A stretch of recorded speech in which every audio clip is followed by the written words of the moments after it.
It's a lovely day. 25 years of FICCI. We all here gathered. हमारे साथ हमारे chief minister साहब हैं और आज मुझे मौका मिला है. ये जिंदगी में मेरा सेकंड टाइम है जो मैं किसी का इंटरव्यू ले रहा हूँ. पहली बार मुझे मौका मिला था प्रधानमंत्री जी का इंटरव्यू लेने के लिए और अब मुझे हमारे चीफ मिनिस्टर साहब का इनका इंटरव्यू लेने का मौका मिला है. तो सर मैंने उनसे एक क्वेश्चन किया था प्रधानमंत्री जी से कि आप आम कैसे खाते हैं, तो लोगों ने मजाक उड़ाया था. लेकिन सर मैं नहीं सुधरूंगा. आप नागपुर से हैं और Nagpur is very famous for the mangoes. तो सर मैं आपसे ये पूछना चाहता हूँ, आपको मैंगो नॉट मैंगोज ऑरेंजेस, तो आपको सर ऑरेंजेस अच्छे लगते हैं?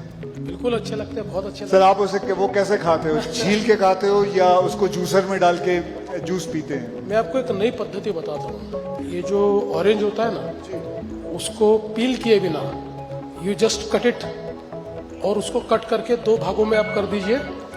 उसके ऊपर थोड़ा नमक डालिए. मतलब उसको पील करके? हाँ ना ना ना ना, जस्ट काट दीजिए. ओके. जैसा कि वैसा उसका वो कवर सब रहने दीजिए. Don't peel it. उस पर थोड़ा नमक डालिए और फिर जैसे आम खाते हैं वैसे उसको खाइए. कवर मत खाइए. उसका जो जूस है उसको आप खाइए और चूसिए. देखिए एक अलग ही आपको फीलिंग आएगा ऑरेंज खाने का. ये सिर्फ ओजी लोगों को मालूम है जो नागपुर से है. They only know it how to it. So that's great. तो आज एक समथिंग नई चीज सीखने मिली है. So I am surely going to try this. तो सर सेकंड क्वेश्चन की तरफ चलते हैं. सर मैं इस फिल्म इंडस्ट्री के अंदर I have been an actor और सर आप जो हैं वो पॉलिटिक्स के दुनिया के स्टार हैं. सर आप बताइए कोई ऐसी फिल्म जैसे कि मैं किसी पॉलिटिशियन को देखता हूं, कभी उनसे इंस्पिरेशन लेता हूं. सर आपके लिए कोई ऐसी फिल्म या कोई ऐसा इंसान हो जिसको आपने इन्फ्लुएंस किया हो आपके लीडरशिप के लिए, जो फिल्म इंडस्ट्री के अंदर हो? देखिए पहली बात तो यह है कि फिल्म्स जो हमको इन्फ्लुएंस करती है वो not as a leader but it influences हमारी जो संवेदनाएं होती है, जो एक ह्यूमन फीलिंग होता है हमारा, उसको फिल्म्स जो है वो एक प्रकार से प्रभावित करती है. तो ऐसे कई फिल्मों ने मुझे प्रभावित किया है. लेकिन जहाँ तक आप पॉलिटिक्स की बात करेंगे तो एक फिल्म है जिसका मैं जिक्र करना चाहूँगा कि उस फिल्म ने मुझे प्रभावित तो किया, लेकिन उस फिल्म ने मेरे लिए इतनी समस्याएं बढ़ाई. और वो फिल्म है नायक. हाँ, वो नायक फिल्म में अनिल कपूर जी एक दिन के चीफ मिनिस्टर बनके दिन भर में इतने काम कर देते हैं. तो मैं कहीं पर भी जाता हूं तो लोग मुझे कहते हैं नायक जैसा काम करो. देखो एक दिन में कितना उन्होंने कर दिया, कैसे एक दिन में उन्होंने दुनिया बदल दी. तो मुझे एक दिन अनिल कपूर जी मिल गए. मैंने उनको कहा क्यों बनाई भाई नायक, आप नायक और हम नालायक, ऐसा लोगों को लगने लग गया. एक दिन में इतनी सारी चीजें कैसे आपने कर दी उसके अंदर. तो मुझे ऐसा लगता है कि एक बेंचमार्क सेट करने का काम उसने किया है. बट अदरवाइज मुझे ऐसा लगता है कि फिल्मों ने एज ए ह्यूमन मेरी फीलिंग्स को शेप करने के लिए, मेरी इमोशंस को शेप करने के लिए, और हमेशा चूंकि कोई भी फील्ड ऐसा होता है कि जिस फील्ड में आप बार बार अगर कोई काम करते रहते हो तो कई बार आपकी इमोशंस जो है वो थोड़ी डीम होती है जी. थोड़ा आप यूज्ड टू हो जाते हैं. तो उन इमोशंस को जिंदा रखने का काम ये फिल्मों ने किया है. और मैं ऐसा मानता हूं कि फिल्म देखने के बाद मैं वही एक नॉर्मल आदमी बन जाता हूं जो मैं सालों से हूं. सर आपने जैसे बताया कि नायक फिल्म के अंदर अनिल कपूर जी एक दिन के लिए चीफ मिनिस्टर बन जाते हैं. सर अगर आपको मैं पूछूं कि एक दिन के लिए आप फिल्म के एक डायरेक्टर बन जाएं और फिल्म का नाम हो महाराष्ट्र, तो पहला सीन आप क्या पिक्चराइज करेंगे? मुझे ऐसा लगता है कि अगर महाराष्ट्र पे फिल्म बनती है तो पहला सीन होगा जिसमें छत्रपति शिवाजी महाराज ये राज्याभिषेक के लिए बैठे होंगे और इतने सालों की गुलामी के बाद फिर एक बार स्वराज्य का निर्माण, यही उसका पहला सीन होगा। तो सर मैं आपसे एक और चीज पूछना चाहूंगा, जैसे बॉलीवुड में हमारी हिंदी फिल्म इंडस्ट्री में रियल हीरोज दिखते हैं, आपके हिसाब से पॉलिटिक्स के रियल हीरो कौन है? देखिए, आज अगर हम लोग भारत को अगर हम देखें तो भारत के इस पूरे पॉलिटिकल हिस्ट्री में हमको रियल हीरो के रूप में हमारे प्रधानमंत्री नरेंद्र मोदी जी दिखाई देते हैं। और वो इसलिए दिखाई देते हैं कि he has walk the talk. जो चीजें हम लोग कहते थे, भारत से गरीबी हटाओ का नारा ये लगातार लगता रहा, लेकिन 10 साल में 25 करोड़ लोगों को गरीबी से बाहर निकालने का काम ये मोदी जी ने करके दिखाया। हम लोग फ्रेजाइल 5 इकोनॉमी से फर्स्ट 5 इकोनॉमी में आया। अब हम दुनिया की चौथी सबसे बड़ी अर्थव्यवस्था बन गए, जल्दी ही तीसरी सबसे बड़ी अर्थव्यवस्था बन रहे। आज चाहे वो टेक्नोलॉजी का क्षेत्र हो, चाहे वो डिफेंस मैन्युफैक्चरिंग का क्षेत्र हो, चाहे वो एवीजीसी का क्षेत्र हो, हर क्षेत्र में भारत वर्ल्ड से कॉम्पीट कर रहा है।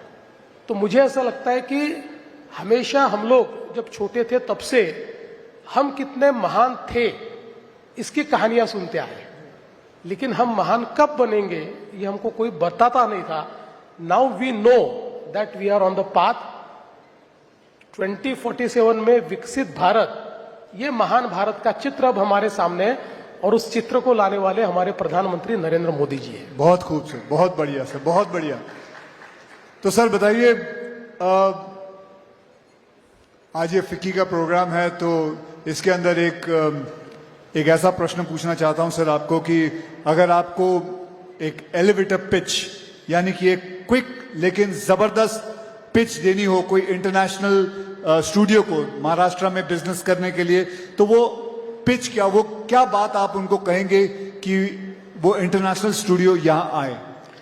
मैं उनको ऐसा कहूंगा कि महाराष्ट्र में इतनी बड़ी लीगेसी है कि हमने दादा साहब फाल्के से लेकर तो आज के कंटेंट क्रिएटर तक जो हमारी ओजी पोजीशन है वो कभी छोड़ी नहीं है। और इसलिए महाराष्ट्र ही ऐसी जगह है जो इन रियल सेंस एक एंटरटेनमेंट का कैपिटल है, ये कंटेंट का कैपिटल है। और इसलिए if somebody wants to come, somebody decides to come, they should come to Maharashtra, क्योंकि यहाँ पर केवल इकोसिस्टम नहीं है, यहाँ पर वाइब्रेंसी है, यहाँ पर लोग ऐसे हैं कि जिन्होंने सिनेमा को जिया है, जिन्होंने सिनेमा के जो अलग अलग एंगल्स होते हैं, सिनेमा में जो अलग अलग रोल्स होते हैं, बिहाइंड द सीन जो रोल्स होते हैं, इन सबको जीने वाली पीढ़ियां ये महाराष्ट्र में मौजूद है। इसलिए आप महाराष्ट्र आइए, ये मैं पिच करूंगा। सर मैं आपको बताऊं, 4 दिन पहले मैं कोलाबा जा रहा था जूहू से, और मैं करीबन 35 मिनट में पहुंच गया। And that is due to the infrastructure what you have created in Maharashtra. मुझे याद है कोलाबा में शूटिंग होती थी, मैं जूहू पे रहता हूं, मैं शेव करके निकलता था, वहां पहुंच के मुझे फिर शेव करना पड़ता था, इतना वक्त लग जाता था। तो अब मैं बहुत जल्दी पहुंचने लग गया हूं। आपने साउथ बॉम्बे पहले अलग होता था, नॉर्थ बॉम्बे अलग होता था, आपने इन दोनों बॉम्बे को मिला दिया, दोनों मुंबई को मिला दिया, and now we are one Mumbai because of the infrastructure what you have created. तो ये इस पे तो आपने सर इतना बढ़िया काम कर रहे हो और हो रहा है। सर मेरी एक आपसे दरखास्त है, आपकी जो दृष्टि है हमारे फिल्म सिटी जो गोरेगांव में है, करीबन 550 एकड़ जमीन है, सर उस पे दृष्टि डालें, उसको भी जिस हिसाब से आपने मुंबई को चेंज किया है, मैं आपसे दरखास्त करूंगा उसको भी चेंज करें। सो उसके बारे में कुछ आप कहना चाहेंगे? नहीं, बिल्कुल, आपने बहुत ही अच्छी बात कही है। देखिए, एक रिग्रेट जो मेरा है अपने लिए वो ये है कि during my tenure between 14 and 19 मेरी बड़ी इच्छा थी कि मैं फिल्म सिटी को एक बहुत ही वाइब्रेंट इंटरनेशनल फिल्म इकोसिस्टम में परिवर्तित करूं। और हमने काफी प्लानिंग भी किया, डिजाइनिंग भी किया, काफ़ी हम लोगों ने फिल्म फ्रेटर्निटी के लोगों से बातचीत भी करके एक उसका बड़ा अच्छा प्लान भी तैयार किया, but somehow due to various reasons we could not execute it. So मतलब मैंने हाथ में लिए और एग्जीक्यूट नहीं हुए ऐसे 2 या 3 ही प्रोजेक्ट है, उसमें से ये एक प्रोजेक्ट रहा है. लेकिन नाउ इन दिस रेजिम ये मैंने तय कर लिया है कि इस फिल्म सिटी को एक वर्ल्ड क्लास, टॉप क्लास जो फिल्म इकोसिस्टम है उसमें हम लोग कन्वर्ट करेंगे. वैसे भी अब हमारी फिल्म सिटी में IICT आ रहा है, तो Indian institute of creative technology, और उसके साथ साथ अभी बहुत अच्छे स्टूडियोज जो स्टेट ऑफ आर्ट है, जो क्योंकि फिल्म मेकिंग तो पूरा बदल रहा है अभी, VFX के कारण बहुत सारी चीजें बदल रही है, पोस्ट प्रोडक्शन और एडिटिंग में बहुत बड़े पैमाने पर बदलाव आ रहा है. AI भी बहुत मुझे ऐसा लगता है कि फिल्म्स को प्रभावित कर रहा है.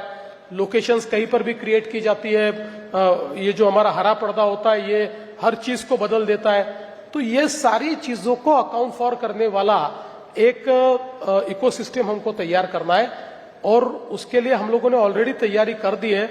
मैं ऐसा मानता हूं कि with in a years time हम लोग ये ट्रांसफॉर्मेशन शुरू करेंगे, और उसके बाद के 4 सालों में इस पूरे एरिया को हम ट्रांसफॉर्म करेंगे. जैसे दुनिया में कई देशों में वहाँ के स्टूडियोज को, वहाँ की फिल्म इकोसिस्टम को, वहाँ के सारा कंटेंट क्रिएशन को एक आइकॉनिक ऐसी दुनिया में एक नाम मिला हुआ है, इसी प्रकार का नाम, जो चूंकि ये फिल्म सिटी ऐसी है कि देश की क्लासिकल फिल्में सारी जो ओल्ड क्लासिक्स है ये सब यहाँ पर शूट हुई है. लेकिन आज मैं जानता हूँ कि फिल्में वहाँ शूट होती है, लेकिन अलग अलग जगह भी होती है. आज अगर हम लोग मीरा भाईंदर की तरफ चले जाए तो इतने वहाँ पर बड़े बड़े ये स्टूडियोज तैयार हो गए, हालांकि वहाँ कोई बहुत सुविधाएं नहीं है. मतलब कई बार बिना सुविधाओं के भी वहाँ शूटिंग होती है. तो इसका सीधा कारण है कि जो इकोसिस्टम हमने देनी चाहिए थी वो हम नहीं दे पाए, इसलिए इस प्रकार की इकोसिस्टम मशरूम हो रही है. तो हम ये चाहते हैं कि इतना बड़ा हमारे पास फिल्म सिटी है, इस फिल्म सिटी को टोटली ट्रांसफॉर्म करना चाहते हैं. और मैं आपको I would like to assure you that in years time will start it. So that is great. तो ये तो सबसे अच्छी न्यूज है कि हमारी फिल्म सिटी जो है गोरेगांव में 4 साल के अंदर काफी कुछ बदलाव आ जाएगा. एंड हमारा chief minister has promised us. Sir मैं एक और बात पूछना चाहूंगा. सर मैं मराठी सिनेमा का बहुत बड़ा फैन हूँ सर. मैं समझता हूँ जिसका मतलब screen play, story, Marathi cinema की जो स्क्रीन प्ले स्टोरीज और जो किस्म के मुद्दे उठाते हैं, मैं ज्यादा करके जगहों पे नहीं देखता. I think they are the one of the best. Sir तो मैं ये जानना चाहूंगा सर, जेन ज़ी में इसे पॉपुलर बनाने का आपका कोई प्लान है कि इसको कैसे पॉपुलर बनाया जाए? और दैट्स इट सर. नहीं, बहुत अच्छा प्रश्न आपने पूछा, और मैं आपको कहना चाहता हूं कि मराठी फिल्म ये इतनी ताकतवर क्यों है. इसका एक कारण है कि मराठी थिएटर ने इसको ताकतवर रखा है. आज भी अगर हम देखें तो देश में जो हमारे भाषाई थिएटर्स है, चाहे वो हिंदी हो या अलग अलग भाषाओं के थिएटर्स हो, इसमें कहीं ना कहीं हमको थोड़ा सा एक ऐसा लगता है कि समहाउ दे आर, मतलब उनकी शीन थोड़ी कम हो रही है, ऐसा हमको ध्यान में आता है. पर मराठी थिएटर इतना इनोवेटिव रहा है कि उसने मुझे ऐसा लगता है कि एक क्रिएटिविटी की या अभिव्यक्ति की जो मिसाल मराठी थिएटर ने कायम की. और आज भी आप देखिए मराठी जो हमारे ऑडियंस भी है वो भी बड़ा वाइब्रेंट ऑडियंस है. आज भी महाराष्ट्र में इतने मराठी नाटक तैयार होते हैं और उन नाटकों को देखने के लिए आज भी भीड़ लगती है, हाउसफुल नाटक चलते हैं. कई लोगों ने तो 10-10 हजार शोज का वर्ल्ड रिकॉर्ड तैयार किया हुआ है. तो ये जो चीजें हैं इसके कारण वही क्रिएटिविटी आज हमको मराठी फिल्म में भी देखने को मिलती है. और आपने जो कहा तो मुझे ऐसा लगता है कि आप देखिए नटरंग जैसा एक फिल्म आती है, या पुरानी जो थीम्स है उसके ऊपर फिल्म, अभी दशावतार का एक ये चल रहा है थिएटर में भी नए, मतलब जो बहुत ओल्ड इस प्रकार के सखाराम बाइंडर जैसा एक शो अगर शुरू हो जाता है तो उसको जेन जी भी मराठी की ये लाइक कर रही है, आज उसके ऊपर लोगों को वो चीजें पसंद आ रही है। तो मुझे ऐसा लगता है कि ये जो मराठी ऑडियंस है, स्पेशली जेनजी जो है, ये अभी फिल्मों से जुड़ रहा है। देखिए, एक ये जो क्रिएटिविटी बड़े पैमाने पर जो मराठी में हमको दिखाई पड़ती है, उसमें निश्चित रूप से मुझे ऐसा लगता है कि उसको आज मतलब एक समय ऐसा था कि हमारे मराठी फिल्म्स को कई बार थिएटर मिलने में तकलीफ होती थी, और कोई ब्लॉकबस्टर फिल्म आ जाए तो मराठी फिल्म का रिलीज रोकना पड़ता था। पर आज ऐसी स्थिति है कि एक ही दिन 2 मराठी फिल्में रिलीज होती है और दोनों ब्लॉकबस्टर हो रही है, दोनों बिल्कुल लोगों को पसंद आ रही है। तो ये एक बहुत बड़ा काम हो रहा है, और हम भी एज अ गवर्नमेंट, हमारा भी ये प्रयास है कि हम लोग मराठी फिल्म इंडस्ट्री को मदद करें। इसलिए कई योजनाएं भी महाराष्ट्र सरकार की ओर से हम चला रहे हैं कि जिससे हमारी मराठी फिल्म इंडस्ट्री को बूस्ट मिले। लेकिन आपने एक बहुत अच्छा मंत्र मुझे दिया है। देखिए, हमने कोई बहुत specific effort to connect Gen Z with Marathi films हमने नहीं किया है, और आज आपने मुझे एक नया मंत्र दिया है, how to connect Gen Z to Marathi films. अब इसके ऊपर मैं वर्क करूंगा। बहुत बढ़िया सर। आप महाराष्ट्र के चीफ मिनिस्टर साहब हैं, so you know the dark side of Maharashtra. आपको ऐसे ऐसे सीक्रेट्स पता है महाराष्ट्र के, about whether crime, everybody, the police reports to you, आपको सब पता है अंदर महाराष्ट्र में क्या क्या कहां क्या हो रहा है। तो सर, एक मैं आपसे बात पूछना चाहूंगा कि आप फिल्में देखते हैं? बिल्कुल देखता हूं। तो सर मुझे बताइए सर कि फिल्में जो है वो क्राइम को कॉपी कर रही है या क्राइम है वो फिल्मों को कॉपी कर रहा है? आप अंदर की बात जानते हो, आप ही को ये बात पता है। नहीं, मुझे ऐसा लगता है कि क्राइम फिल्मों से आगे निकल गया है, क्योंकि क्राइम फिल्मों से आगे निकल गया है। बिल्कुल। देखिए, जब तक स्ट्रीट क्राइम था तो स्ट्रीट क्राइम में लोग फिल्मों को कॉपी करते थे। लोगों को ऐसा लगता था कि फिल्म में अगर कोई बड़ा गुंडा दिखता है तो वो जो जिस क्रिमिनल माइंडेड लोग उस प्रकार का गुंडा, थोड़ा हीरोइक गुंडा बनने की कोशिश करते थे, रॉबिन हुड बनने की भी लोग कोशिश करते थे। लेकिन अब जो है ये साइबर क्राइम का जमाना है, और ये साइबर क्रिमिनल्स इतनी तेजी से टेक्नोलॉजी को अडॉप्ट करते हुए आगे बढ़ते हैं कि आज हम लोगों के सामने एक बड़ा क्वेश्चन मार्क ये साइबर क्रिमिनल्स ने खड़ा किया है। हालांकि उसका जवाब भी टेक्नोलॉजी में ही है, और हमने वो टेक्नोलॉजी को तैयार किया है। तो मुझे अब लगता है कि आने वाली फिल्मों में हमारे जो हीरोज है, ये हीरोज साइबर वॉर को एक प्रकार से जीतने वाले हीरोज बनने चाहिए। वो साइबर वॉर को या साइबर क्राइम को रोकने वाले हीरोज, ये हमको देखने को साइबर क्राइम पे फिल्म बनानी चाहिए। बिल्कुल बिल्कुल बनानी चाहिए, क्योंकि देखिए जिस प्रकार से साइबर क्राइम का एक आक्रमण हमारे ऊपर हो रहा है, आज मैं ऐसा मानता हूं कि हमारी जो पुलिस फोर्स है, उस पुलिस फोर्स में हमको पूरा ओरिएंटेशन चेंज करना पड़ रहा है। हमारी पुलिस फोर्स को अब ये ध्यान में लाना पड़ रहा है कि नाउ स्ट्रीट क्राइम ये बहुत आसान चीज है, इसको पकड़ना वगैरह। अभी सीसीटीवी नेटवर्क है, एआई एनेबल्ड सीसीटीवी है, वो फेस रिकॉग्निशन कर देते हैं, तो हर चीज का एविडेंस मिल जाता है। लेकिन ये जो डिजिटल क्राइम अभी हो रहा है, डीप फेक्स हो रहे हैं, फिशिंग हो रहा है, लोगों को फाइनेंशियल फ्रॉड्स में अटकाया जा रहा है, सेक्सटॉर्शन हो रहा है, ये बड़े भयानक क्राइम है जिसको अभी तक हमारी फिल्म इंडस्ट्री उस तरीके से शोकेस नहीं कर पाई है। तो मैं मानता हूं कि इसके ऊपर फिल्म भी बननी चाहिए, क्योंकि इसमें सबसे बड़ी बात जन जागृति है।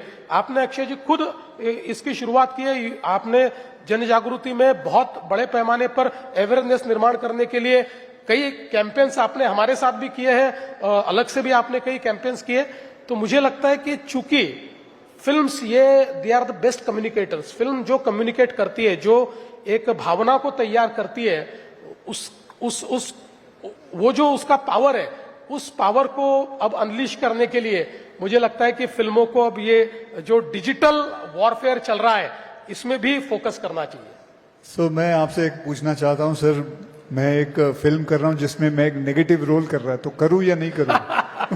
अभी मैं विचार कर रहा हूं, क्योंकि वो एक नेगेटिव फिल्म, मतलब मैं एक रोल कर रहा हूं जिसके पिक्चर का नाम ही है हैवान।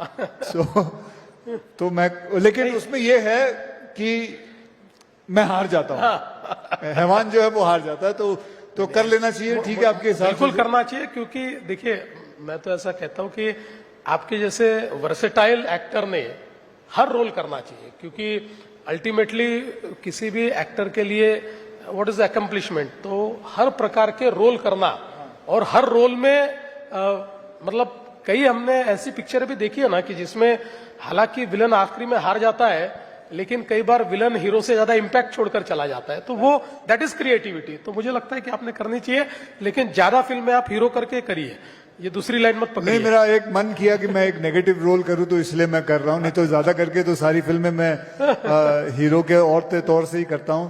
सर, एक बड़ा सा लाइट सा क्वेश्चन है, अगर आप इजाजत दें तो मैं आपसे पूछूं सर। तो सर, अभी सभी सड़कों पे मेट्रो का काम चल रहा है और ये अभी बहुत जल्द जाके खत्म होने वाला है, तो क्या सर, ये एक छोटी सी बात है सर, मैं पूछना चाहता हूं कि जिस दिन ये काम खत्म होगा तो हो सकता है सर वो उस दिन महाराष्ट्र डे की छुट्टी बनाई जाए कि ये काम खत्म हो गया है, खत्म हो गया, बिकॉज सब, I am sure we are going through all the traffic jams and all, but after every night comes the day and we are all waiting for that day कि सब काम खत्म हो जाए। वैसे तो काफी जगहों पे काम खत्म होना शुरू हुआ, मैं ये कह रहा हूं कि जब सब काम खत्म हो जाए तो हमारे चीफ मिनिस्टर साहब एक दिन अनाउंस करते कि this is the Maharashtra day, जब छुट्टी मिलेगी। ऐसा हो सकता है? आपने बहुत अच्छी बात कही है कि बहुत बड़े पैमाने पर मुंबई में काम चल रहा है, और I take this opportunity to actually apologize all the Mumbaikars for what they are going through in the traffic, लेकिन it is for good, क्योंकि जैसे हमारे मेट्रोज, उसके बाद हमारे टनलिंग का काम चल रहा है, बहुत बड़े पैमाने पर हम लोग अंडरग्राउंड रोड्स तैयार कर रहे हैं, टनल्स तैयार कर रहे हैं, तो ये सारी चीजें जैसे समाप्त होगी तो हम लोगों ने एक मंत्र मुंबई के लिए तैयार किया है कि मुंबई इन 59 मिनट्स, और इसका मतलब यह है कि हम लोग चाहते हैं कि मुंबई के किसी भी कोने से किसी भी कोने तक जाने के लिए मैक्सिमम टाइम जो आपको लगना चाहिए वो 59 मिनट्स लगना चाहिए, बाकी उससे कम ही लगना चाहिए। इस प्रकार का मुंबई का पूरा प्लानिंग हमने किया है। तो मुझे ऐसा लगता है कि निश्चित अक्षय जी ने कहा है और हम सुनेंगे नहीं, ऐसा तो हो नहीं सकता। तो इसलिए जैसे ये काम समाप्त हो जाएगा तो 1 मई को महाराष्ट्र डे मनाएंगे और उस दिन छुट्टी दे देंगे। अरे उस दिन तो ऑलरेडी छुट्टी होती है उस दिन, ये आपने एक गुगली डाली है, उस दिन छुट्टी होगी, जो दिन ऑलरेडी पहले से हमें छुट्टी मिली हुई है। लेकिन बढ़िया सर जाने से पहले एक और बात सर, मैं आपके अंडर सारे मुंबई पुलिस, महाराष्ट्र पुलिस आती है सर एक मतलब it's nothing got to related with the film industry और फिल्म्स और एनीथिंग। सर मैं देखता हूं सर, ये लोग जो जूते पहनते हैं उसके अंदर जो हील होती है, it is not an easy job to run in those heels.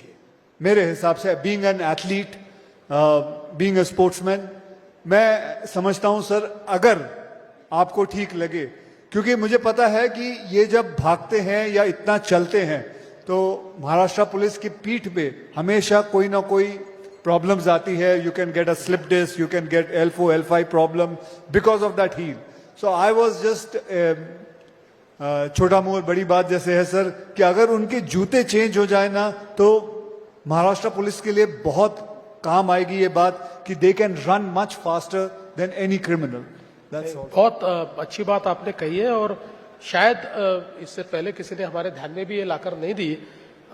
हमारे तो जो पुलिस है वो इस प्रकार के जूते पहनकर ही सारी प्रैक्टिस करते हैं, लेकिन आपने कहा ये बात भी सही है कि शायद उसके कारण एट अ लेटर एज उनको थोड़े आएगी प्रॉब्लम आएगी। मैंने बहुत सारे पुलिस वालों से मिला हूं, तो बैक प्रॉब्लम हमेशा आती है। मैं आपको ही रिक्वेस्ट करूंगा कि अगर आप कोई इसमें इनोवेशन, कोई डिजाइन चेंज या कुछ अगर आप सुझा सकते हैं, बिकॉज आप तो ओजी एक्शन हीरो है, तो आपको ये पता है कि एक्शन के लिए what is the best. Sir I will try and make a brown shoes and I will show it to you, please, अगर आपको ठीक लगे। हम लोग निश्चित रूप से अडॉप्ट करेंगे। बहुत बढ़िया सर।